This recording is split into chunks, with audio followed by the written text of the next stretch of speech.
सबकी आयु निश्चित है। कब समय आ जाए, कब बुलावा आ जाए, किसी को नहीं पता। पता है क्या किसी को? कहते हैं कि एक बच्चा जब जन्म लेता है तो वो बड़ा होगा कि नहीं, इसमें संदेह है। संदेह माने डाउट, कि पता नहीं, हो भी सकता है, नहीं भी हो सकता है, कुछ पता नहीं है, तो संदेह है। चलो बड़ा हो भी गया तो पढ़ाई करेगा कि नहीं करेगा, इसमें संदेह है। कहो जोर से, है। उसकी शादी होगी कि नहीं होगी, इसमें संदेह है। उसके बच्चे होंगे कि नहीं होंगे, इसमें संदेह है। वो मरेगा कि नहीं मरेगा, इसमें संदेह है। इसमें कोई संदेह नहीं है। अगर जन्म लिया है तो मरेगा, ये दुनिया का सबसे बड़ा सच है। व्यक्ति यही भूल जाता है, उसको लगता है कि अभी कुछ नहीं। वो इतनी लंबी लंबी प्लानिंग करके बैठा है, इतने में ये, इतने में वो, उतने में वो, कल का पता नहीं है उसको। कल छोड़िए, अगले पल का पता नहीं है क्या होगा। और हम पूरे जीवन भर की प्लानिंग करके रखते हैं। क्यों? क्योंकि हम भूल जाते हैं कि अंत समय कभी भी आ सकता है। एक व्यक्ति, एक बहुत ही अच्छी कहानी सुनाती हूँ आपको। एक सेठ जी थे, उनका बिल्कुल भगवान में मन ही नहीं लगता था। भगवान में मन नहीं लगता, किसी से रिश्ता अच्छे से नहीं रहता, सबसे झगड़ता रहता, खाली मेरा मेरा मेरा मेरा मेरा, दिन भर यही चलता उसके दिमाग में। तो उसके गांव में एक बार एक महात्मा जी आते हैं, गुरु आते हैं, संत आते हैं, ऋषि आते हैं। तो वो उनके पास जाता है, क्योंकि कई लोग इसकी शिकायत उससे कर चुके हैं कि तुम ऐसे हो, तुमसे। तो वो जाता है, तो उसने गुरु जी को बताया कि ऐसी ऐसी बात है, मेरा किसी से ज्यादा समय तक अच्छा व्यवहार चलता नहीं, सबसे झगड़े होते हैं, परिवार में भी झगड़ा है। अब गुरु जी को लगा इसने ये प्रश्न पता नहीं कितनों से किया होगा, और कुछ दिन तो उनकी बात मानता, और फिर वही अपना, वही घोड़ा, वही मैदान। तो उन्होंने सोचा कि इसको बातों से ज्यादा कुछ करके दिखाना पड़ेगा। कहते ना, कई बार बातों से समझाने से कई ज्यादा होता है करके दिखाना। तो गुरु महाराज कहते हैं कि एक काम करो, अपना हाथ दिखाओ, मुझे भविष्य भी देखना आता है, तो मैं देखता हूं कि तुम्हारे भविष्य में लिखा क्या है कि ये सब चल रहा है। तो उसने हाथ दिखाया। गुरु जी कहते हैं ये सब इधर उधर की बातें छोड़ो, 10 दिन में मृत्यु है।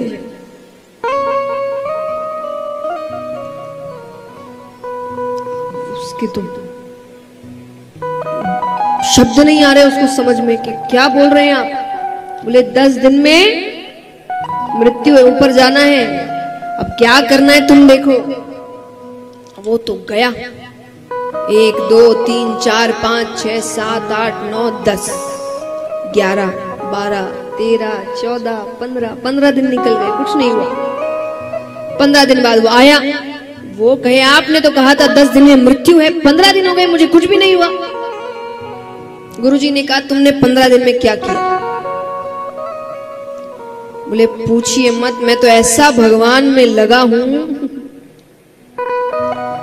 मैंने बहुत नाम जप किया, बहुत दान किया, जिससे झगड़ा किया था वो सबसे माफी मांग ली, सारे रिश्ते सुधार लिए। बोले क्यों? अरे बोले जाने से पहले ये सब थोड़ी, कोई जाने से पहले तो सबसे अच्छा ही करके जाऊंगा, जब जाना ही है, अंत समय आ गया है तो क्या फायदा ये झगड़े ऊपर लेकर जाने का। मैंने बहुत दान किया, आधे से ज्यादा जायदाद दान कर दी अपनी, खूब भगवान का नाम जप किया, मेरा तो पूरा मन भगवान में ही लगा था।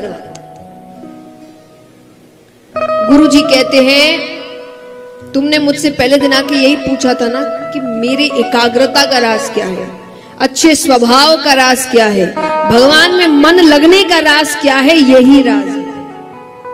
मैं अपनी मृत्यु को याद रखता हूं,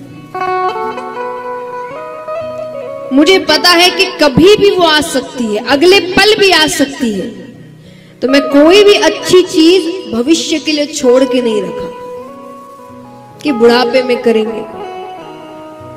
अभी पहले अपना अपना अपना कर ले, बाद में तो करने। वो बाद आएगा कि नहीं आएगा किसको पता।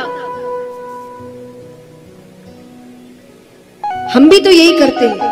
हमारा क्यों दिन भर किसी और से झगड़ा हो रहा है, हम किसी का सहयोग नहीं कर रहे, सिर्फ अपना अपना देख रहे, क्योंकि हम सोचते बुढ़ापे में करेंगे। कई लोग कहते हैं ना कि ये कोई उम्र है क्या कथा सुनने की, जब उम्र आएगी तब सुनेंगे। ये उम्र है क्या भगवान का कीर्तन करने की, जब उम्र आएगी तो उम्र आएगी, पता है तुमको? ये तो पता नहीं। क्या पता उम्र नहीं आई तो? तब ऊपर जाएंगे, भगवान कहेंगे क्या किया? हम कहेंगे आपने करने ही नहीं दिया। हमने तो बुढ़ापे के लिए सोच के रखा था कि बुढ़ापे में सब करेंगे, बुढ़ापा आया ही नहीं। तो इसलिए जिंदगी के जो अच्छे कार्य हैं, महत्वपूर्ण कार्य हैं, उनको भविष्य पे मत छोड़िए। वो अभी के कार्य है। अपना जीवन जरूर जिए, पर सहयोग करना, भगवान का नाम जप करना, इसको भविष्य पे मत छोड़िए। एक बात हमेशा याद रखिए, भगवान को जब आप फूल चढ़ाते हैं पूजा के लिए, तो कैसे फूल चढ़ाते हैं बताइए? ताजा या 1-2 दिन पुराना? जोर से कहिए, पक्का, झूठ तो नहीं? तो फिर खुद को क्यों इतना पुराना होने के बाद देंगे भगवान को? हम भी जब भगवान की भक्ति करें तभी ना, जब ताजे हैं, जब स्वस्थ हैं, जब हर चीज अच्छे से चल रही है, दिमाग चल रहा है, शरीर चल रहा है, मन चल रहा है। जब आधी से ज्यादा चीजें चल नहीं रही होगी तब भगवान के पास जाएंगे। भगवान कहेंगे अब क्या कर रहे, हालत तो है नहीं कुछ करने की, अब आराम कर ले, रहने दे। इसीलिए जब फूल भगवान को ताजे चढ़ाए जाते तो हम ताजे क्यों नहीं? हम इतने पुराने होने के बाद भगवान के पास क्यों जाते? तो भक्ति की उम्र बुढ़ापा नहीं होता, बचपन होता है, जब बिल्कुल ताजे हैं, मन साफ है। तो यहां पर सूत जी भी यही समझा रहे हैं, श्रीमद् भागवतम शास्त्रम, ये कथा जीव का कल्याण करती है। इसकी बातें, इसकी लीलाएं, इसका सार, इसकी सीख जीवन में वो हर चीज सिखाती है जिससे व्यक्ति जीवन की बड़ी से बड़ी लड़ाई लड़ सकता है, उसका कल्याण हो सकता है। अब यहां पर शौनकादि ऋषि पूछते हैं कि प्रभु हमें ये बताइए कि ये जो कथा है ये सबसे पहले किसने किससे कही? सूत जी कहते सबसे पहले ये कथा सनकादि ऋषियों ने नारद जी से कही। सनकादि ऋषि कौन है? ब्रह्मा जी के 4 पुत्र हैं, सनक, सनंदन, सनत कुमार, सनातन। इनको एक साथ कहते सनकादि ऋषि। कैसे सुनाई? एक बार नारद जी, जिन्होंने पृथ्वी की बहुत प्रशंसा सुन रखी थी, पृथ्वी पर आते हैं, वृंदावन तक पहुंचते हैं, उससे थोड़ा आगे बढ़ते हैं, ऋषिकेश, हरिद्वार। वहां पर सनकादि ऋषियों से उनका मिलना होता है। नारद जी के चेहरे पर चिंता के भाव हैं। सनकादि ऋषियों ने कहा जो व्यक्ति हर वक्त भगवान का नाम लेता है, नारद जी कहीं भी जाते क्या कहते हैं? नारायण नारायण। वो हर वक्त भगवान का नाम लेते रहते। तो जो हर वक्त भगवान का नाम लेता है उसको कैसी चिंता? तो उन्होंने पूछा, तो अंत में विष्णु भगवान को नीचे आना पड़ा। अब भगवान उससे गर्भ के बाहर से बात कर रहे हैं। भगवान कहते हैं कि तुम बाहर आ जाओ, ये दुनिया बहुत सुंदर है। वो बालक कहे इसीलिए तो नहीं आना, ये दुनिया इतनी सुंदर है कि यहां आकर जीव आपको भूल जाता है, आपको मानने से इनकार कर देता है। पर भगवान कहते हैं कि ऐसे तो उनको तकलीफ हो रही है जिसके गर्भ में तुम हो। शुभ बालक कहे ठीक है, आप अपनी मोह माया रोक दीजिए, मुझ पर वो मोह माया चढ़ेगी नहीं तो मैं इस संसार में मिलूंगा नहीं। भगवान कहते वो तो नहीं रुक सकती, तो बोले मैं अंदर ही ठीक हूं। तब भगवान अंत में कहते कि ठीक है, एक क्षण में जितना समय होता है, सिर्फ एक क्षण, उसका भी जो 100वां हिस्सा होगा उतने समय के लिए मैं अपनी मोह माया रोक दूंगा। ठीक है, वो शुभ बालक कहे जब मैं कहूं तभी रोकिएगा। तो उसने बाहर निकलने की तैयारी कर ली। अब वो जैसे ही भगवान को इशारा करता है, भगवान अपनी मोह माया रोकते हैं और गर्भ के अंदर से साक्षात श्री सुखदेव मुनि महाराज प्रकट होते हैं। बोलिए श्री सुखदेव मुनि महाराज की।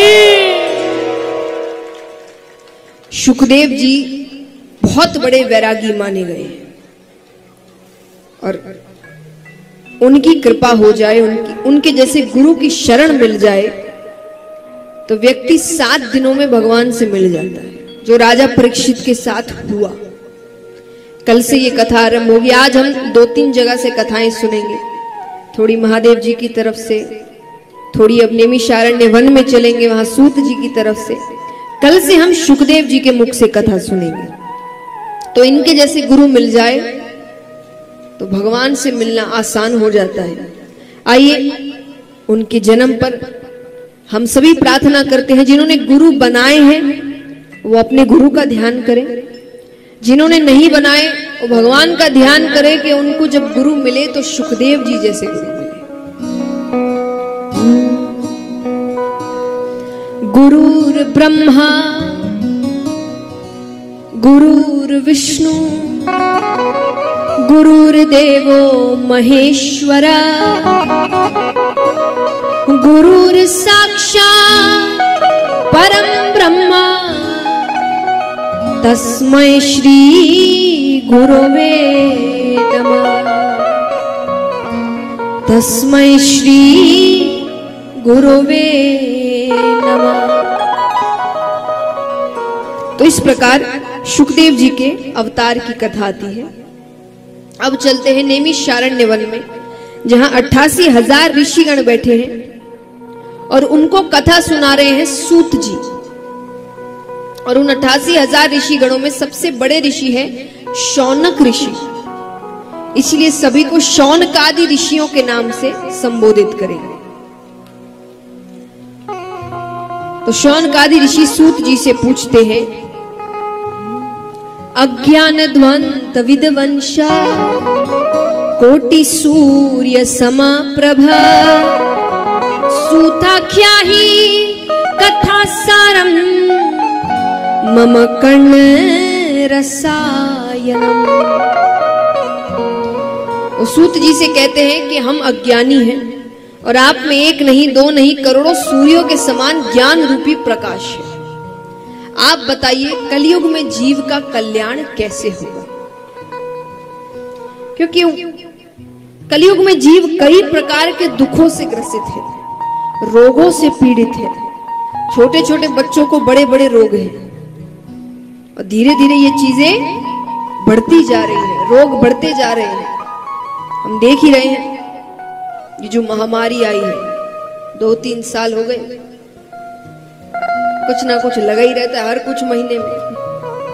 थोड़ा ठीक होता नहीं है कि फिर कोई आ जाता है, थोड़ा ठीक होता नहीं कि फिर। तो ये सब क्या है कि धीरे धीरे रोग बढ़ते जा रहे हैं, व्यक्ति और रोगी होता जा रहा है। तो भगवान को कब याद करे? जब उसे अपने ही दुखों से, अपने रोगों से ही फुर्सत नहीं मिलेगी, वो खुद ही इतना दुखी दिन भर रहेगा। तो वो पूछ रहे कि ऐसे में उसका कल्याण कैसे होगा? तो सूत जी कहते हैं